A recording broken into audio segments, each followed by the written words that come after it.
But Kim, I'm just so nice. Stop.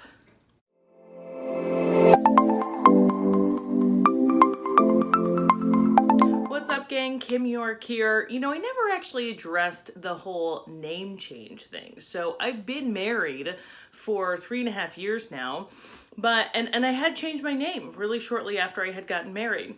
But I've been using my maiden name, Kim Paul, because, you know, I mean, that's just the name that I had established myself in business already. And so, you know, I wanted to keep that. And then when I had my son, I realized the name that I really am using and everybody knows me by, Kim Paul, is not the same last name as my son. That felt strange. So hence, we've changed everything over, Kim York, and that's what we're doing now. So anyway, so this video is about how to be a boss if you're too nice. This is probably the most commonly asked question that I get. I think that we need some mental changes here first. For example, I think that it's really important to realize it's not about being nice or about being mean. People justify themselves as like not good at giving criticism or having like a tough talk with somebody. They justify because it's easy to be like, well, I'm just so nice, you know, because it's obviously a good trait to have. So we need to change that mentality. It's not about being nice or about being mean. It's much more about being direct. It's very important if you're gonna be a boss, and maybe we should quantify what boss means. It just means like a good coach, right? Or it just means that you are presenting yourself effectively in business to me, right? It's a mentality, right? It's a mentality of like, I know how to handle my stuff. Then that's really what I mean, is how do you like handle your stuff effectively, especially if you're coaching people, but you still identify as a nice person. We're changing the idea of like nice versus mean. It's just direct. And also I think we have to change our mentality about whatever conversation we're looking to have with somebody as like, it's a good thing, right? Like it's really important that somebody's communicated with very clearly and very directly. Sometimes if we're coaching somebody and we have to give somebody feedback or we have to really say, hey, this is where we stand, we view that as negative, like this is a bad situation. It's really not a bad situation, right? Like it's important that that person really hears what's actually going on so they can make the appropriate changes. Because whatever that conversation results in, it results in somebody making a response from like the truth. So even if it's that person and your organization are going to part ways, it sounds like it's really better for both the person and your entity.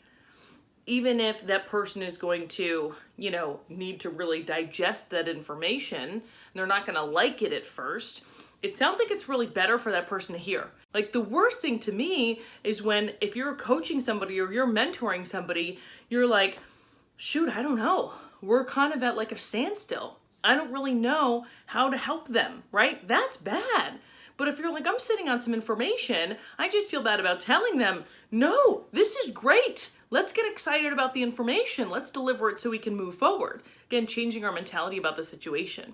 Okay, so then I had to make sure that before I was going into some of these conversations, that I was picturing the worst case scenario, which obviously very rarely happened. But so if I was an employer and I was nervous about this conversation that I'm going into, what's kind of my worst case scenario? Maybe my worst case scenario is that this person doesn't receive the feedback well, and they feel like they just don't agree with it, right? And we're not on the same page. Maybe the worst case scenario is this person quits my business. What I would do is I would picture this worst case scenario happening really quickly, and I would just come to terms with it. I would just say, okay, so I'm going to go into this conversation. I want to give this person some feedback. They're not really going to like it. What's probably going to happen is they're just going to quit my organization, and that stinks. And obviously I'm going to move on. You know, like life is going to go on. The sun is still going to set tonight. It's still going to rise tomorrow. I'm going to be okay. Of course, the scenario is not at all the common result, right? But it freed me from that fear.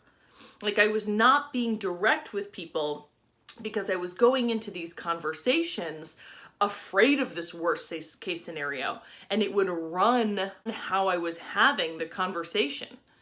But when I released myself of it, hey, that might happen and I'm fine with that, then I was so much more effective at actually delivering the message, the feedback, the conversation, whatever it was.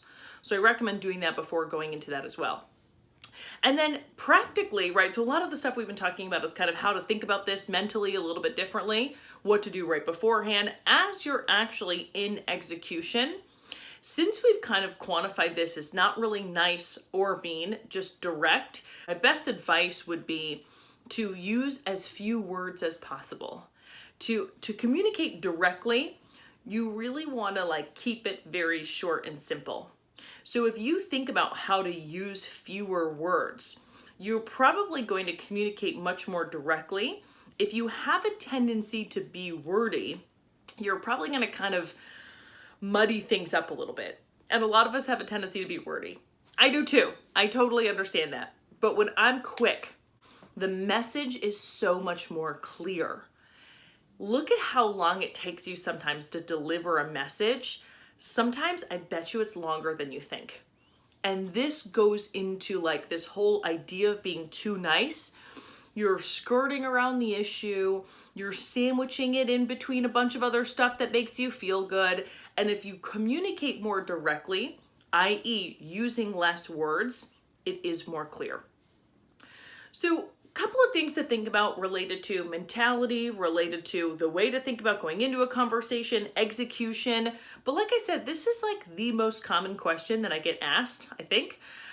So really huge kind of idea here or thing that we wrestle with. And I'd really love to hear how this is helping you, move forward into these situations, because it is really important, right? You can't identify as too nice, i.e. like being a people pleaser, right? That's the way I think that is. Like, if you identify as too nice, you're like, I'm a people pleaser, but yet I still want to be a leader of people, or I still want to, be kind of a boss in business or whatever it is. Those two ideas, they don't match.